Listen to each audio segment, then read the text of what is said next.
साँझ पखको उज्यालोमा तिम्रो झल्को आयो, मनभित्र हजार कुरा फेरि जाग्यो।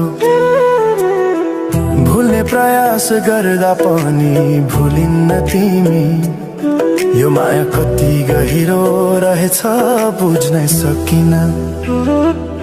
पहिलो हाँसो पहिलो बोल सब याद छ, हिजोका बाछा आजको शून्यता साथ छ।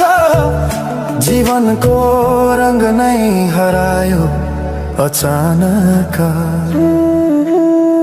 तिमी बिना बाँच्नु पर्यो कति कठिन। हावाको लहरमा सुन्छु तिम्रो आवाज, शून्य कोठामा प्रतिध्वनि जस्तो गाजा। सम्झनाको